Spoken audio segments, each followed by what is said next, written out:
누가 이 더러운 꿈 좀 사가. 삼냥이면 돼, 삼냥. 언니, 내가 살게. 뭐? 바보가 꿈을 사겠다고? 나쁜 꿈 받아서 죽어도 내 알 바 아니다. 바보 같으니라고. 바보라 불리던 동생이 품에서 헝겊 주머니를 꺼냅니다. 5년 동안 몰래 모은 삭바느질 품삯, 단돈 3냥. 그 돈을 전부 내밀고 언니가 버린 꿈을 사드립니다. 3냥에 팔려버린 기막힌 운명. 그런데 말입니다. 20년 후 마을에 화려한 가마 행렬이 들어섭니다. 마마, 어찌 이런 누추한 곳에 행차를 하셨사옵니까? 가마에서 내린 정경 부인. 바로 그 바보 동생이었습니다. 버린 꿈 하나가 바꾼 두 자매의 운명. 언니는 어떻게 됐을까요? 안녕하세요. 할인야담에 오신 걸 환영합니다. 이야기 시작 전 구독과 좋아요 눌러주시면 감사드리겠습니다. 댓글에 어디서 듣고 계신지 남겨주시면 그곳에 행복이 깃들기를 기원하겠습니다. 이야기 시작합니다. 조선 영조 임금 시절의 일입니다. 경기도 양주 땅에 김진사라는 사람이 살았습니다. 한때 벼슬도 했지만 지금은 농사로 먹고 사는 중농이었습니다. 김진사에게는 두 딸이 있었습니다. 큰딸 이름은 연화. 어려서부터 얼굴이 곱고 말을 잘해서 마을 사람들이 양반댁 며느리감이라 칭찬이 자자했습니다. 작은 딸 이름은 연희. 이 아이는 언니와 정반대였습니다. 말이 느리고 행동이 굼떴습니다. 글을 가르쳐도 한 글자 외우는데 사흘이 걸렸습니다. 그래서 모두가 연희를 바보라 불렀습니다. 에휴, 저녀는 왜 낳았는지 모르겠어. 어머니 박 씨는 연희만 보면 한숨을 쉬었습니다. 연하 시집 보낼 때 종으로 딸려 보내야겠다. 아버지 김진사도 고개를 끄덕였습니다. 연희는 딸이 아니라 식모 취급을 받았습니다. 새벽부터 일어나 물을 깃고 밥을 짓고 빨래를 했습니다. 손에는 늘 물집이 잡혀 있었습니다. 밥은 부엌 한쪽에서 따로 먹어야 했습니다. 그마저도 언니가 먹다 남긴 찬밥이었습니다. 언니 밥, 조금만. 연희가 더듬더듬 말하면 연하는 눈도 마주치지 않았습니다. 꺼져. 바보가 입을 함부로 놀리지 마. 연희는 묵묵히 고개를 숙였습니다. 밤이면 뒷마당 헛간에서 혼자 잠을 잤습니다. 달빛이 틈새로 새어 들어오면 연희는 달을 보며 조용히 눈물을 삼켰습니다. 그래도 연희는 원망하지 않았습니다. 내가 못나서 그런 거야. 스스로를 탓하며 오늘도 묵묵히 일손을 놀렸습니다. 그런데 말입니다. 연희에게는 아무도 모르는 비밀이 하나 있었습니다. 연희는 바보가 아니었습니다. 어려서 열병을 앓은 후로 입이 굳어 말이 느려진 것뿐이었습니다. 머릿속은 누구보다 맑고 또렷했습니다.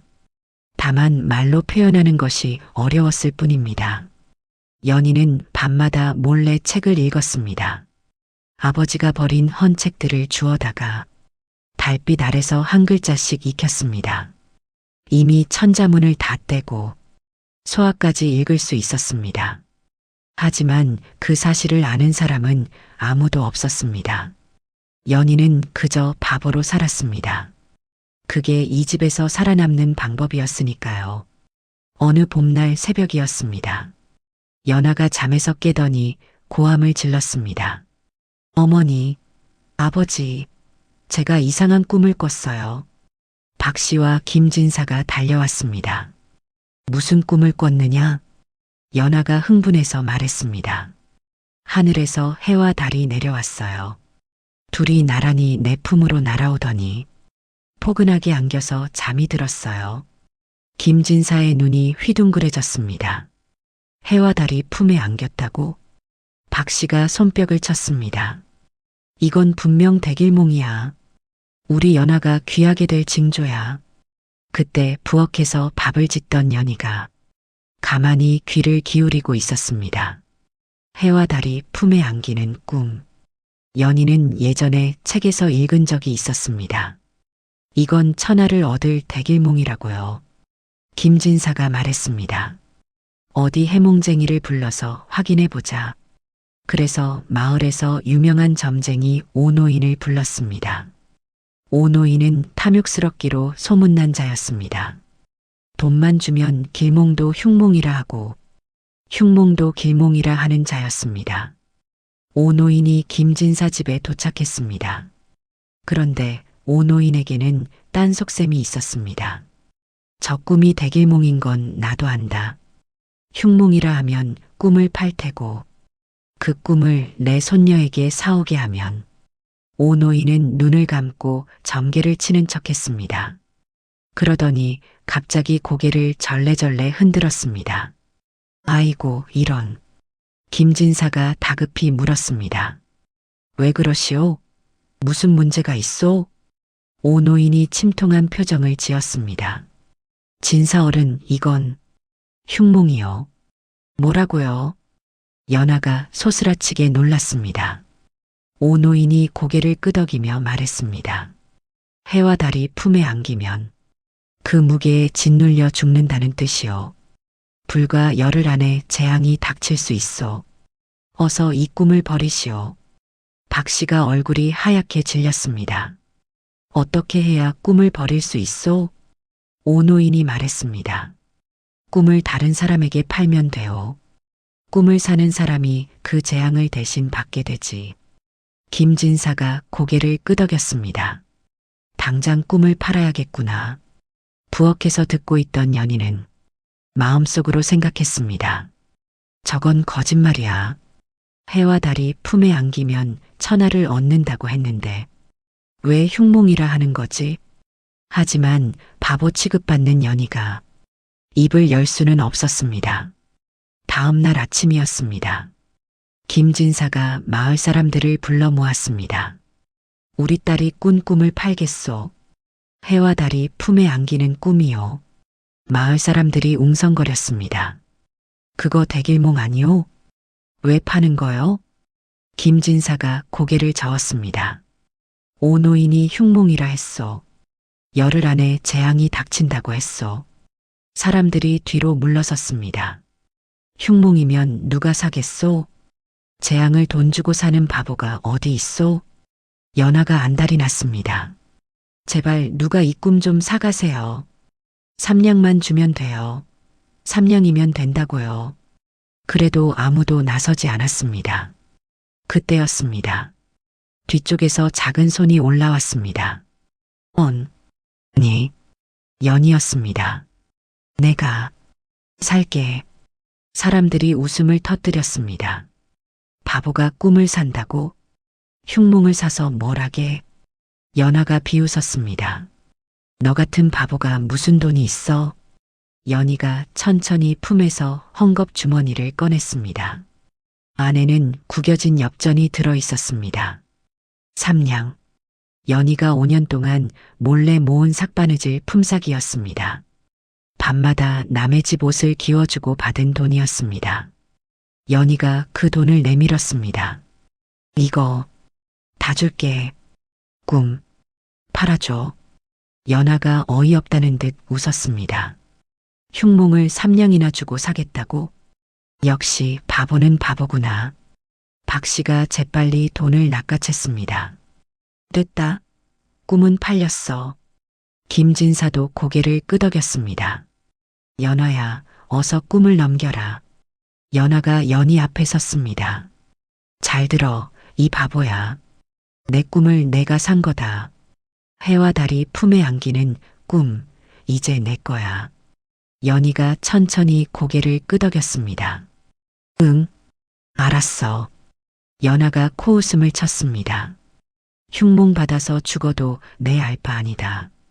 바보 같으니라고. 그렇게 꿈은 연희에게 넘어갔습니다. 그런데 말입니다. 멀리서 이 광경을 지켜보는 눈이 있었습니다. 허름한 옷을 입은 노파였습니다. 눈빛만은 형형하게 빛나고 있었습니다. 저 아이, 범상치 않구나. 노파는 연희를 가만히 바라보았습니다. 며칠 후였습니다. 연희가 우물가에서 물을 길어 올리는데 누군가 다가왔습니다. 아가, 물 한 바가지만 얻을 수 있겠느냐? 그날 꿈 파는 광경을 지켜보던 노파였습니다. 연희는 말없이 물을 떠서 건넸습니다. 그리고 품에서 보리떡 한 조각을 꺼냈습니다. 이것도 드세요. 자기가 먹으려고 아껴둔 것이었습니다. 노파가 눈을 크게 떴습니다. 내 것을 나에게 주는 게냐? 연희가 고개를 끄덕였습니다. 할머니, 배고파 보여서요. 노파가 물과 떡을 받아 먹었습니다. 그리고 연희의 얼굴을 한참 들여다보았습니다. 그러더니 갑자기 무릎을 탁 쳤습니다. 아이고, 이럴 수가. 뭐예요? 노파가 연희의 손을 잡았습니다. 아가, 내 얼굴에 후광이 서렸구나. 후광이요? 귀한 운명을 타고난 자에게만 보이는 빛이다. 혹시 최근에 큰 꿈을 얻었느냐? 연희가 천천히 대답했습니다. 며칠 전에 언니 꿈을 샀어요. 해와 달이 품에 안기는 꿈이래요. 노파의 눈이 번쩍 빛났습니다. 해와 달이 품에 안긴다고. 네. 근데 흉몽이래요. 열흘 안에 죽는다고. 노파가 벌떡 일어났습니다. 누가 그런 거짓말을 했느냐? 연희가 깜짝 놀랐습니다. 거짓말이요? 노파가 단호하게 말했습니다. 해와 달이 품에 안기는 꿈은 천하를 얻을 대길몽이다. 이 꿈을 꾼 자는 귀한 자식을 낳아 천하를 호령하게 된다. 연희의 눈이 커졌습니다. 정말, 이요? 노파가 고개를 끄덕였습니다. 나는 50년을 떠돌며 관상과 해몽을 봐온 사람이다. 누가 흉몽이라 했는지 모르나 그자가 거짓을 고한 것이다. 연희는 그제야 알았습니다. 오노인이 거짓 해몽을 한 것이었습니다. 왜 그랬는지는 모르지만 그 덕분에 자신이 대길몽을 갖게 된 것이었습니다. 노파가 연희의 손을 꼭 잡았습니다. 아가, 잘 들어라. 내 운명이 크게 바뀔 것이다. 하늘이 너를 도울 테니 믿고 기다려라. 연희의 가슴이 두근거리기 시작했습니다. 태어나서 처음으로 희망이라는 것을 느꼈습니다. 보름쯤 지난 어느 날이었습니다. 연희가 뒷산에서 나무를 캐고 있었습니다. 그런데 숲을 사이에서 신음소리가 들렸습니다. 연희가 가까이 가보니 젊은 남자가 쓰러져 있었습니다. 옷은 남루하고 얼굴은 헬쑥했습니다. 며칠은 굶은 것 같았습니다. 연희가 황급히 물을 떠다 먹였습니다. 괜찮으세요? 남자가 간신히 눈을 떴습니다. 고맙소. 연희는 자기가 먹으려던 보리밥을 꺼내 남자에게 먹였습니다. 남자가 허겁지겁 밥을 삼켰습니다. 눈가에 눈물이 맺혔습니다. 사흘을 굶었소. 정말 고맙소. 연희가 물었습니다. 누구세요? 남자가 쓴웃음을 지었습니다. 나는 이수라 하오. 역적으로 몰린 집안의 자손이요. 연희가 깜짝 놀랐습니다. 역적이요? 이수가 고개를 끄덕였습니다. 10년 전 아버지가 영모에 연루되셨소. 억울한 누명이었지만 증명할 길이 없었소. 집안은 풍비박산이 났고 나는 이렇게 도망 다니는 신세가 됐소. 연희는 불쌍한 마음이 들었습니다. 나도 구박받으며 살지만 이 사람은 더 힘든 삶을 살았구나. 연희가 말했습니다. 저기 헛간이 있어요. 며칠 쉬어가세요. 이수가 놀라서 물었습니다. 역적의 자손을 숨겨주겠다고? 들키면 댁도 큰일 나오. 연희가 고개를 저었습니다. 괜찮아요. 아무도 안 와요, 거기. 그렇게 연희는 이수를 헛간에 숨겨주었습니다. 매일 밤 자기 밥을 덜어서 가져다 주었습니다. 약초를 캐다가 상처를 치료해 주었습니다. 이수는 점점 기력을 회복했습니다. 보름이 지났습니다. 이수가 떠날 때가 되었습니다. 은혜는 반드시 갚겠소. 이수가 연희의 손을 잡았습니다. 당신 이름이 뭐요? 이요. 연희. 이수가 그 이름을 몇 번이고 되뇌었습니다. 연희, 내가 언젠가 꼭 다시 찾아오겠소. 그때까지 부디 건강히 있어 주시오. 연희는 말없이 고개를 끄덕였습니다. 이수가 떠나고 연희는 한동안 하늘만 바라보았습니다. 가슴 한쪽이 따뜻해지는 기분이었습니다. 그런데 말입니다. 이수에게는 연희가 모르는 비밀이 있었습니다. 그는 단순한 몰락 양반이 아니었습니다. 그의 아버지가 역적으로 몰린 것은 정적들의 모함 때문이었습니다. 그리고 이수의 핏줄을 거슬러 올라가면 왕실과 닿아 있었습니다. 즉, 이수는 숨겨진 왕손이었습니다. 3년이 흘렀습니다. 김진사 집에 경사가 생겼습니다. 한양에서 큰 혼담이 들어온 것이었습니다. 좌의정댁에서 며느리를 구한다고 김진사의 눈이 휘둥그레졌습니다. 중매인이 고개를 끄덕였습니다. 그렇습니다. 좌의정 어른의 손자분이 홍기가 찼는데 현숙하고 아름다운 처자를 구한다 합니다. 박 씨가 눈을 반짝였습니다. 우리 연아가 딱이에요. 연아보다 예쁜 아이가 어디 있겠어요. 연아도 들떠서 날뛰었습니다. 좌의정댁 며느리라니. 내가 정경 부인이 되는 거야. 김진사가 연희를 불렀습니다. 연희야, 당장 연아 옷을 준비해라. 내일 중매인이 다시 온다. 연희가 고개를 숙였습니다. 네, 알겠습니다. 박 씨가 연희를 노려보았습니다. 너는 얼씬도 하지 마라. 바보 동생이 있다는 게 알려지면 혼사가 깨질 수도 있어. 연아가 비웃었습니다. 그래, 창고에 처박혀 있어. 내가 끼면 내 혼사 망친다. 연희는 아무 말 없이 물러났습니다. 그날 밤 연희는 창고에 숨어 달을 바라보았습니다. 그래도 괜찮아. 언젠가 내 차례도 올 거야. 문득 3년 전 떠난 이수가 떠올랐습니다. 그 사람 잘 있을까? 다음 날 중매인이 다시 찾아왔습니다. 연하는 최고급 비단옷을 입고 화려하게 치장을 했습니다. 중매인이 연하를 보고 고개를 끄덕였습니다. 과연 미인이시군요. 좌의정댁에 전하겠습니다. 박 씨가 물었습니다. 혼례는 언제쯤 될까요? 중매인이 말했습니다. 신랑들 분이 직접 오셔서 신부감을 보시겠다 합니다. 곧 행차가 있을 겁니다. 김진사 집안이 들썩였습니다. 좌의정댁 도련님이 직접 온다니. 연하는 밤마다 거울을 보며 웃었습니다. 좌의정댁 며느리, 정경 부인, 내가 천하를 얻는 거야. 그런데 말입니다. 연하는 몰랐습니다.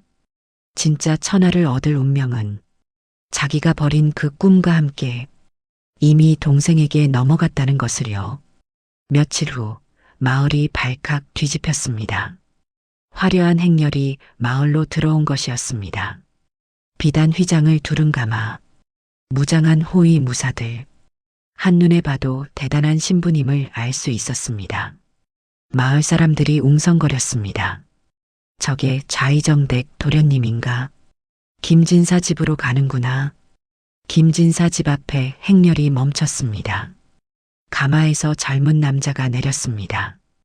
훤칠한 키에 빛나는 눈, 고급 비단옷을 입은 귀공자였습니다. 김진사가 땅에 엎드렸습니다. 아이고, 도련님, 이 누추한 곳에 행차를 해주시다니. 젊은 남자가 김진사를 일으켜 세웠습니다. 얘를 갖추지 않아도 돼요. 나는 사람을 찾으러 왔어. 연하가 앞으로 나섰습니다. 최고급 비단옷에 금비녀를 꽂고 가장 아름다운 모습으로 치장한 연하였습니다. 저예요, 도련님. 중매인이 말씀하신 그 사람이요. 젊은 남자가 연하를 바라보았습니다. 그리고 고개를 저었습니다. 아니요. 당신이 아니요. 연하가 당황했습니다. 네, 무슨 말씀이세요? 젊은 남자가 주위를 둘러보았습니다. 내가 찾는 사람은 3년 전 나를 살려준 은인이요. 말이 느리고 순박한 처자였소. 이름은 연이라 했소. 김진사와 박 씨의 얼굴이 굳었습니다. 연하가 소리쳤습니다. 연이요. 그 바보를 찾는다고요. 젊은 남자의 눈이 차가워졌습니다. 바보라고 했소? 박 씨가 얼른 말을 바꿨습니다. 아, 아니에요. 연희는 우리 막내딸이에요. 아주 착한 아이지요. 젊은 남자가 물었습니다. 어디 있소? 박 씨가 머뭇거렸습니다. 그때 뒤쪽 창고에서 연희가 천천히 걸어 나왔습니다. 남루한 무명옷, 거칠어진 손, 그러나 눈만은 맑게 빛나고 있었습니다. 젊은 남자가 연희를 보는 순간 눈이 크게 떠졌습니다. 당신이요. 연희도 젊은 남자를 알아보았습니다. 님? 바로 3년 전 산에서 구해준 그 남자였습니다. 굶주리고 초라했던 그 청년이 지금은 귀공자가 되어 돌아온 것이었습니다. 이수가 천천히 다가와 연희 앞에 무릎을 꿇었습니다. 은인, 마을 사람들이 경악했습니다. 좌의정댁 도련님이 바보 연희에게 무릎을, 이수가 연희의 손을 잡았습니다. 3년 전 당신이 나를 살렸소.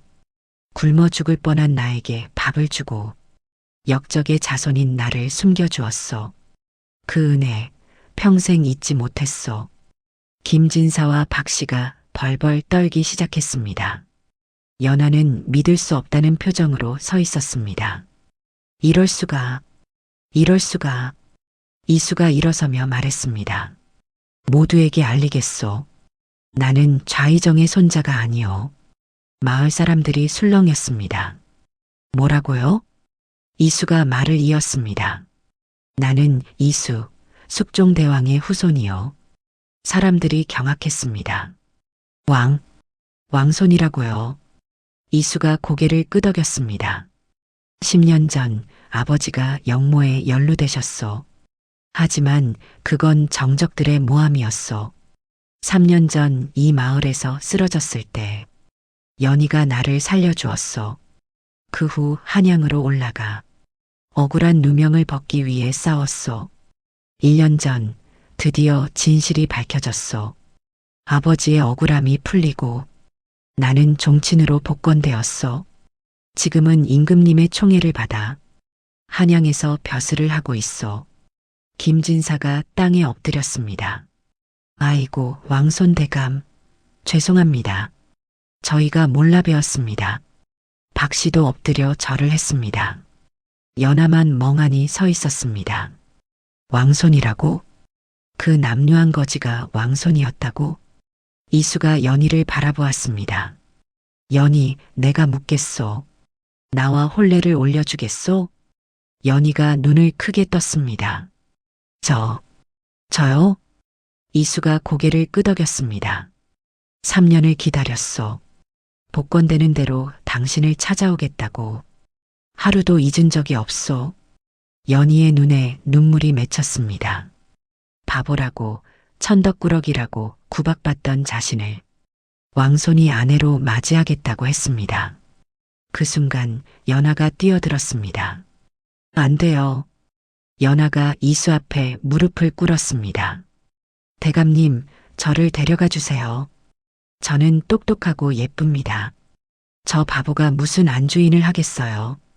이수의 눈이 싸늘해졌습니다. 바보라고 했소? 당신이 지금 바보라 부른 사람이 내 목숨의 은인이요. 박 씨가 얼른 끼어들었습니다. 대감님, 연희는 정말 바보입니다. 글도 모르고 말도 제대로 못해요. 왕손의 안주인이 될 수 없습니다. 이수가 차갑게 말했습니다. 그렇소? 그럼 내가 직접 확인해 보겠소. 이수가 연희에게 물었습니다. 연희, 글을 읽을 줄 아시오? 연희가 천천히 대답했습니다. 네, 조금. 이수가 품에서 책 한 권을 꺼냈습니다. 이 구절을 읽어보시오. 연희가 책을 받아들었습니다. 그리고 천천히 하지만 정확하게 읽어 내려갔습니다. 군자는 화이부동하고 소인, 은동이 불화하니라. 논어였습니다. 마을 사람들이 술렁였습니다. 바보 연희가 논어를 읽는다고 김진사와 박씨가 믿을 수 없다는 표정을 지었습니다. 연하가 소리쳤습니다. 거짓말이야. 전현이 글을 알 리 없어. 이수가 웃었습니다. 거짓인지 아닌지는 내가 판단하겠소. 이수가 연희에게 말했습니다. 연희, 이제 알겠소. 당신은 바보가 아니었소. 말이 느렸을 뿐이지. 연희의 눈에서 눈물이 흘렀습니다. 태어나서 처음으로 자신을 알아봐주는 사람이 나타난 것이었습니다. 그때였습니다. 군관 한 명이 앞으로 나왔습니다. 대감 조사 결과가 나왔습니다. 이수가 고개를 끄덕였습니다. 말해보라. 군관이 보고했습니다. 이 마을의 점쟁이 오노인을 신문한 결과 자백을 받았습니다. 마을 사람들이 웅성거렸습니다. 오노인이 무슨 자백을? 군관이 말을 이었습니다. 3년 전 오노인은 김진사 댁의 큰딸이 꾼 꿈이 백일몽임을 알았습니다. 그 꿈을 자기 손녀에게 사오게 하려고 일부러 흉몽이라 거짓 해몽을 했습니다. 사람들이 술렁였습니다. 거짓 해몽이라고 군관이 계속했습니다. 그런데 김진사 부부는 이 사실을 알고도 묵인했습니다. 김진사와 박씨가 벌벌 떨기 시작했습니다. 무슨 말이오? 군관이 냉정하게 말했습니다. 오노인의 자백에 따르면 김진사 부부는 해몽 전에 오노인에게 뇌물을 건넸습니다. 큰딸 연화에게 좋은 해몽을 해달라. 작은딸 연희에게는 그 꿈을 떠넘기게 해달라. 사람들이 경악했습니다. 부모가 자식에게 그런 짓을. 연희가 눈이 커졌습니다. 3년 전 그 꿈이 흉몽이 아닌걸. 부모와 언니가 알고 있었던 것이었습니다. 알면서도 바보 동생에게 떠넘긴 것이었습니다. 박 씨가 땅바닥에 엎드렸습니다. 대감님, 용서해 주세요. 저희가 잠시 눈이 멀었습니다. 김진사도 머리를 조아렸습니다. 제발 목숨만 살려주세요. 연하가 발악하며 소리쳤습니다. 이게 다 전현 때문이야. 바보 같은 년이 꿈을 사지만 않았어도. 이수의 눈이 차갑게 빛났습니다. 아직도 정신을 못 차렸구나. 이수가 명령했습니다. 김진사 부부와 큰딸 연하를 관하로 압송하라. 죄목은 자식 학대와 사기 공모다. 군관들이 일제히 움직였습니다. 김진사와 박씨가 끌려갔습니다. 연하도 비명을 지르며 끌려갔습니다. 아니야. 놓으라고. 내가 정경 부인이 될 사람이란 말이야. 마을 사람들이 수군거렸습니다. 쯧쯧, 자식을 저렇게 구박하더니 천벌을 받은 거야. 연하가 끌려가면서 연희를 노려보았습니다. 연희, 내년이 이럴 수가. 바보 주제에 내 자리를 빼앗다니. 연희가 조용히 대답했습니다. 언니, 난 빼앗은 게 아니야. 언니가 버린 걸 주었을 뿐이야. 연하가 아무 말도 하지 못했습니다. 그때 떠돌이 할멈이 나타났습니다. 3년 전 연희에게 진실을 알려준 그 노파였습니다. 내가 말했지. 내 운명이 바뀔 거라고. 노파가 연희를 바라보며 미소 지었습니다. 해와 달이 품에 안기는 꿈. 천하를 얻을 대길몽이었지. 이제 그 꿈이 이루어지는 거란다. 연희가 고개를 숙여 인사했습니다. 감사합니다. 할머니. 한 달 후 성대한 혼례가 열렸습니다. 신부는 연희, 신랑은 왕손 이수, 바보라 불리며 구박받던 연희가 왕손의 정실 부인이 되는 날이었습니다. 임금님이 직접 축하의 글을 내렸습니다. 어려운 시절 종친을 구한 은인에게 정경 부인의 품계를 내린다. 마을 사람들이 깜짝 놀랐습니다. 바보 연희가 정경 부인이 되다니, 세상에 이런 일이. 연희는 비단옷에 금비녀를 꽂고 가마에 올랐습니다. 헛간에서 달빛을 보며 울던 그 소녀가 이제 한양으로 향하고 있었습니다. 세월이 흘렀습니다. 연희는 두 아들을 낳았습니다. 큰아들은 문과에 장원급제하여 젊은 나이에 이조판서가 되었습니다. 둘째 아들은 무과에 장원급제하여 조선 제1의 장군이 되었습니다. 두 아들이 조선 팔도를 호령하니 이수의 집안은 천하제일 명문가가 되었습니다. 해와 달이 품에 안기는 꿈. 그 꿈이 마침내 이루어진 것이었습니다. 연희는 60세가 되던 해 고향 마을을 찾았습니다. 화려한 가마를 타고 수십 명의 호위를 거느리고 왔습니다. 마을 사람들이 엎드려 절을 올렸습니다. 마마, 어찌 이런 누추한 곳에 행차를 하셨사옵니까? 연희가 가마에서 내려 옛 집터를 바라보았습니다. 헛간은 이미 허물어지고 풀만 무성했습니다. 연희는 그 자리에 한참을 서 있었습니다. 옆에 있던 아들이 물었습니다. 어머니, 괜찮으십니까? 연희가 미소를 지었습니다. 응, 괜찮다. 옛날 생각이 나서 그래. 연희는 이제 막힘없이 말을 했습니다. 사랑하는 가족 속에서 마음이 풀리자 말도 풀린 것이었습니다. 연희가 하늘을 올려다보았습니다. 그때 나는 바보가 아니었어. 말이 느렸을 뿐이야. 하지만 아무도 그걸 알아주지 않았지.